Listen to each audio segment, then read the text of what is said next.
Hi, good morning. It's July 23rd. Nahuhulog na naman ako sa upuan ko. So today, ang word for today sa ating devotion 6. You know what I plan is, I'll just give what is the devotion 6 verses, and then we'll expound on that. They seem, sabi dito sa Ephesians 4:26 verse 26 to 27, and then 31. Sabi dito, in your anger, do not sin. Do not let the sun go down while you are still angry, and do not give the devil a foothold. Get rid of all bitterness and rage and anger, brawling and slander, along with every form of malice. So, ano to? Ito na naman isang karakter po na the Lord wants us to do. Okay? Just reminding us na pag daw nagagalit tayo, wag daw po tayo magkakasala. And most of the time, pag galit na galit tayo, we do something bad, right? We hurt people. What are the other things that we do? Sabi nga, do not let the sun go down while you are still angry. Wag niyong, there are times that we walk up in a wrong side of the bed, and then ibig sabihin nun, tapos nun, yung init ng ulo natin ay dinadala natin po sa sa ating nagagalit na tayo sa konting halaga pa, sa konting tayo po ay nagagalit kaagad. So, buong araw natin, pangit ng ating sandali lang po ha. So, sabi nga, di ba napapaaway na tayo, nagkaroon na, hanggang sa lumaki na lahat, di ba? So, if ever that thing happened to us, there's always, sabi dito, kasi, ano man ang ginagawa natin, kunwari nagagalit na tayo sa buong araw, we let the devil, sabi nga dito, dun sa in your anger do not sin. Do not let the sun go down while you are still angry. And do not give the devil a foothold. So, sabihin, wag niyo po hayaan ang devil ay gumawa ng kung ano-ano sa iyo na masisira ka. Diba? So, sabi dito, Proverbs 1 verse 31, tandaan niyo po to ha, they will eat the fruit of their ways and be filled with the fruit of their schemes. Ibig sabihin po nito, yun na nga na naman, nandoon na naman tayo, kung anong ginawa mo, yun ay kakainin mo. So, ibig sabihin nito, yung they will eat the fruit of their ways. Ibig sabihin, kakainin nila yung ano mang ginawa nila. So, ibig sabihin, kunwari, you did something may siniraan ka, no? May mangyayari din. Kasi, lalo na po sinasabi ko sa inyo, hindi po ako nagbibiro. Lalo na pag sinisiraan nyo ay taong naniniwala sa Panginoon. Tapos, wala siyang kalam-alam, dahil because of the inggit sa puso natin, we do something bad and we create division to other people. So, kung ano man pong ginawa, babalik po sa inyo yun. Bubumirang. Ito sinasabi kong bumirang. Kaya mag-ingat-ingat po tayo. They will eat the fruit of their ways and be filled with their fruit of their schemes. They will filled with their fruit of that's Proverbs 1 verse 31.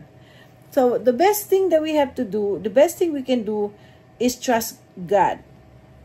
Okay, kung sakali, nandoon na tayo sa sitwasyon na talagang galit na tayo, gusto mo manuntok, yung galit na tayo, so what you gonna do? Galit ka na eh.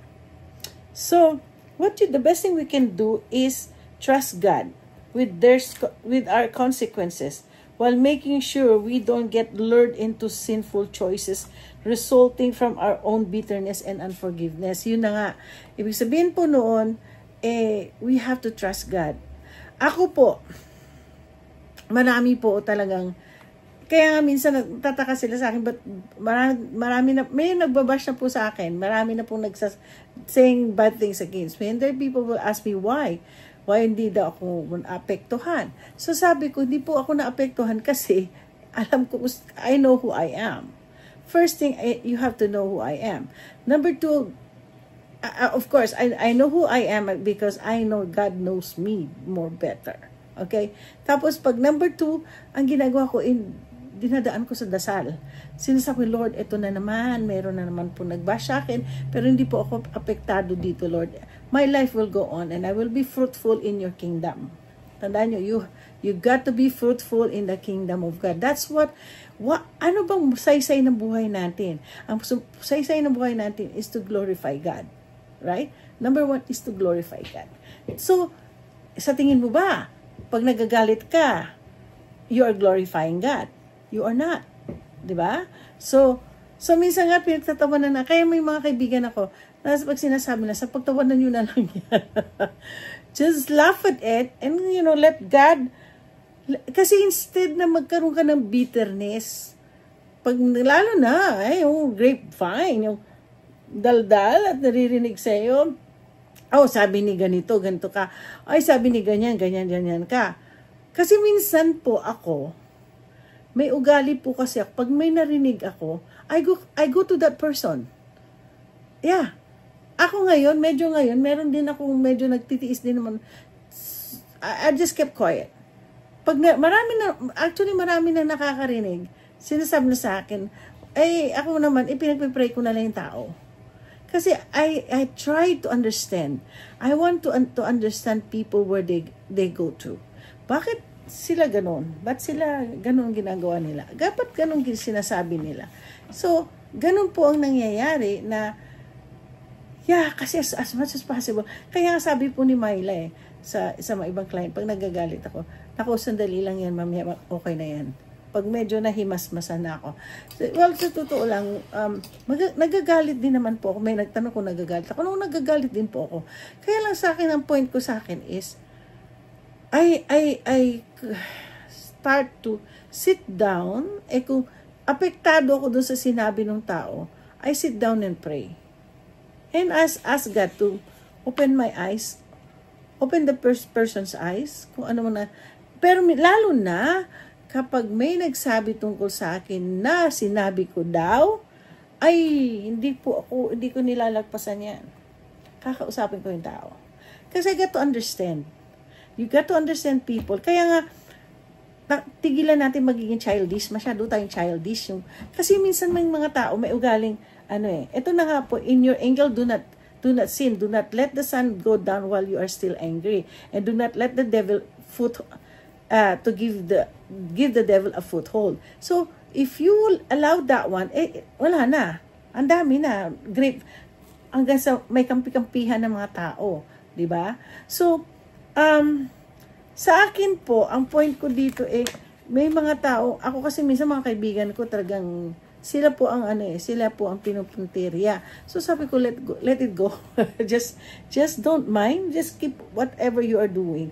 Do not make sure kung ano pang inaano sa inyo ng tao to make you angry. Pasa Diyos nyo na lang sila kasi do not let yung anger mo maruwin yung trabaho mo. Instead, alam mo sa mga trabaho, hindi nyo maiiwasan na may mga taong maiinggit sa inyo. So kung ganun mang mangyari sa inyo, may mga taong naiinggit, meron kayong kakampi nasa taas. Just sit down. Say 3-minute prayer. Lord, ganito, ganyan. So, hanggang sa ang puso nyo okay siya. Kaya nga itong day 6 na nabasa ko, wow. Sabi ko, get rid of all bitterness. Kasi, magkikreate ng bitterness, ng rage, anger, brawling, slander. Yan, slander. Number 1 ang slander. May sasabihin ka, nako, siyempre slander. Ngayon nga, di ba, pwede na rin i-demanda yung mga nag-i-slander. Kaya, Iingatan natin po ang sarili natin. Kaya ko this is one of the character that God wants us to change. Yung mga dating ways natin, you got to change. Okay, sabi nga dito, because we are part of a new creation in Christ with a new nature. Kaya doon po sa nagsasabi po sila Kristiyano na, tandaan mo, hindi po pwedeng ganun na, dati Kristiyano ako, ngayon hindi. Well, nasa inyo yan. It's between you and the Lord.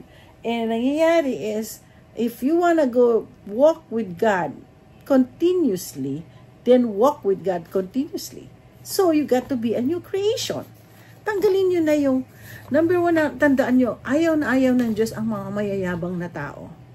Tandaan nyo, God will never be in your, so you got to learn how to humble.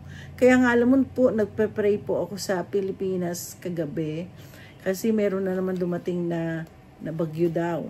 So, yung bagyo na yun, sabi ko, Lord, kahit nandito ako sa Amerika, I will just humble myself before you, Lord, na I'll seek his divine intervention, to seek na sana po, dahil alam ko marami magkakasakit, marami na naman hindi magkakapagtrabaho, hindi makakapunta sa trabaho, maraming maapektuhan dahil sa bagyo. Lalo na po sa amin, rice planter po kami. Nung araw, nung bata ako, 4 na beses po kami nag-harvest. Ngayon, sabi ng kapatid ko, 2 na lang yata. Kaya nga sabi ko sa kapatid ko, sabi ng asawa ko kasi, ano bang other alternative na pwede ninyo? Ano habang lagi kayo umuulan? So, sabi ko, ngayon, nililinis namin isang part ng bukid namin na puro vegetable. Kung pwede, tapos titingnan ko, may finance ko yung greenhouse. Kasi siyempre po, hindi naman, kasi mainit doon. Kaya nga hindi ko po, nakita ko yung mga ibang mga politician o yung may mga negosyo, may bukid sila na makikita mo yung kanilang babuyan, ang kanilang mga gulayan na naka-aircon. Oo, kasi kailan talaga po ng lamig bilang isang planter. So anyways, because we are part of a new creation in Christ with a new nature, we are to walk in holiness. Tandaan nyo, holiness. All things have passed away, and the inner cleansing of the heart is to be reflected in the outward practice of our daily lives. Ano sabi? Of our daily lives. Spiritual renewal is to be exercised in practical ways by putting off the old and putting on the new, and the incredible position, promises, and privileges we have in Christ should be sufficient motivation to live godly lives. So, tandaan niyo po, hindi din lang po kayo. Ako din po, marami pong pagbabago sa buhay ko. I really wanted to change my life. Whatever, the old has passed away. And now, it's a new creation. So, I am in a new creation. Oo, sabi ko sa inyo, super matari ako. Pasaway nga, sabi ko nga kay teacher din kaninang live namin, pasaway ako. Sip-sip ako sa mga teacher. So, anyways, ako po ay nagpapasalamat sa inyo for listening and listening to my devotion. Devotion number 6 na po tayo. Before I end, I have a little prayer. Okay? Magpipray po tayo. Okay. Heavenly Father, thank you for Paul's simple but important teaching on anger issues. I pray that I may be ready and willing to express anger against sin and the things that grieve your heart in a godly and righteous way that honors your name. May I also recognize any fleshly emotions which motivate me towards unrighteous anger. May I never give the enemy a foothold in my life, either directly through fleshly anger or indirectly by allowing legitimate righteous anger to deteriorate into a self-righteous attitude. Give me wisdom.